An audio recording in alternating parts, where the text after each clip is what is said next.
খবর 24 সাথে আপনাকে স্বাগত। নতুন নতুন খবর জানার জন্য আমাদের চ্যানেলে চোখ রাখুন। নমস্কার, খবর 24 সাথে আপনাদের স্বাগত।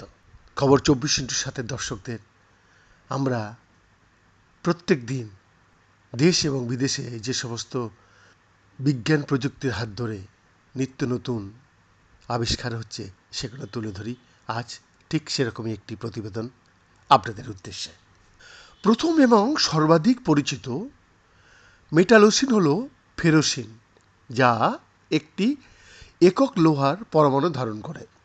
স্যান্ডউইচ কমপ্লেক্সগুলি এখন অজৈব রসায়নের পাঠ্যপুস্তকের আদর্শ বিষয় এবং মেটালোসিনের বন্ধন এবং ইলেকট্রনিক কাঠামো স্নাতক রসায়ন কোর্সে কিন্তু আচ্ছাদিত। এই স্যান্ডউইচ অণুগুলি শিল্প ভীষণ উল্লেখযোগ্য, যেখানে তারা অনুঘটক হিসাবে কাজ করতে পারে এবং অনন্য মেটালো পলিমার তৈরিতে ব্যবহৃত হয়। আজকে ঠিক কতগুলি স্যান্ডউইচ অণু আছে তা কেউ জানে না, তবে সংখ্যাটি অবশ্যই হাজার হাজার, এবং তাদের সকলের মধ্যে একটি জিনিস কিন্তু বর্তমান। কার্বন পরমাণুর দুটি সমতল বলয়ের মধ্যে অবস্থিত একটি একক ধাতব পরমাণু, এবং এটা কমপক্ষে 2004 পর্যন্ত চিন্তা করা হয়েছিল, যখন শেভিল বিশ্ববিদ্যালয়ের একটি গবেষণা দল একটা চমকপ্রদ আবিষ্কার করেছিলেন। স্প্যানিশ গবেষণা দল একটি স্যান্ডউইচ অণু সংশ্লেষণে সফল হয়েছেন, যাতে একটি নয় কিন্তু দুটি ধাতব পরমাণু রয়েছে। দীর্ঘদিন ধরে দুটি দস্তা পরমাণু সমন্বিত এই ডাই মেটালোসিন এটির একমাত্র উদাহরণ হিসেবে রয়ে গেছে, যতক্ষণ না যুক্তরাজ্যের একটি দল গত বছর দুটি বেরিলিয়াম পরমাণু সমন্বিত একটি খুব অনুরূপ অণু সংশ্লেষণে সফল হয়েছিল। কিন্তু এখন ইনগা বিশপ সারল্যান্ড ইউনিভার্সিটির ডক্টর আন্দ্রে শেফারের গবেষণা দলের একজন ডক্টরেট ছাত্র সেই সব জিনিসগুলিকে আরও একটি বড় ধাপে নিয়ে গেছেন। তিনি গবেষণাগারে বিশ্বের প্রথম হেটারো মেটালিক স্যান্ডউইচ কমপ্লেক্স সংশ্লেষণ করতে সক্ষম হয়েছেন, একটি ডাইমেটালোসিন যাতে দুটি ভিন্ন ধাতব পরমাণু রয়েছে।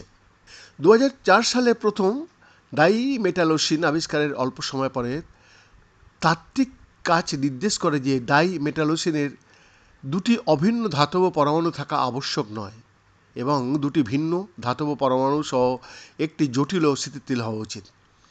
শক্তিশালী কম্পিউটার ব্যবহার করে কোয়ান্টাম রাসায়নিক মডেলিং গণনার ভিত্তিতে এই ভবিষ্যৎবাণী করা হয়েছিল। এই ভবিষ্যৎবাণীকৃত স্থিতিশীলতা সত্ত্বেও ইনগা বিশপের বর্তমান অগ্রগতির আগে পর্যন্ত ল্যাবে এমন একটি অণু তৈরি করার সমস্ত প্রচেষ্টাই কিন্তু ব্যর্থ হয়েছিল। এটি সত্যি একটা উত্তেজনাপূর্ণ ঘটনা, এবং বিশেষ যখন আপনি বুঝতে পারেন যে আপনি আপনার হাতে কি ধরে আছেন। খালি চোখে এটি কেবল আরেকটি সাদা পাউডারের মতো দেখায়, কিন্তু আমি এখনও স্পষ্টভাবে সেই মুহূর্তটা মনে করতে পারি যখন আমরা কম্পিউটার স্ক্রিনে পরীক্ষামূলকভাবে নির্ধারিত আণবিক গঠন দেখেছিলাম এবং আমরা জানতাম যে আমাদের কাছে দুটি ভিন্ন ধাতব পরমাণু সহ একটি স্যান্ডউইচ অণু রয়েছে। ডক্টর আন্দ্রে শেফার এই কথা জানাচ্ছেন। আপনি কোন কার্বন রিংগুলি বেছে নেন তা ঠিক ততটাই গুরুত্বপূর্ণ যে আপনি তাদের মধ্যে কোন ধাতব পরমাণুগুলিকে আবদ্ধ করতে চান। এটি সমালোচনামূলক, কারণ চক্রীয় কার্বন রিং এবং ধাতব পরমাণুর বৈদ্যুতিন কাঠামো একে অপরের সাথে মিলে যায়।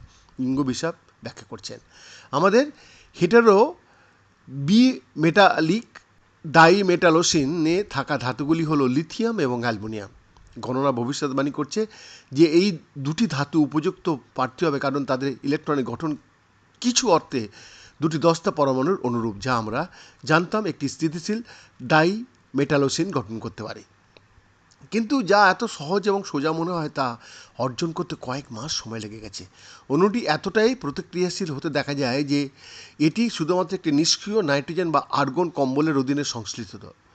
সংরক্ষণ এবং বিশ্লেষণ সেইভাবেই করা যেতে পারে।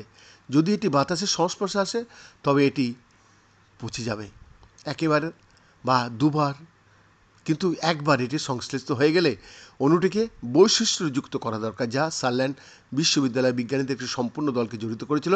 তাদের কাজের ফলাফল এখন অত্যন্ত সম্মানিত জার্নাল নেচার কেমিস্ট্রিতে প্রকাশিত হয়েছে। আমাদের হেটারো মেটালিক মেটালোসিন প্রতিনিধিত্ব করে, যা কার্যকরভাবে স্যান্ডউইচ অণুর একটি সম্পূর্ণ নতুন শ্রেণী।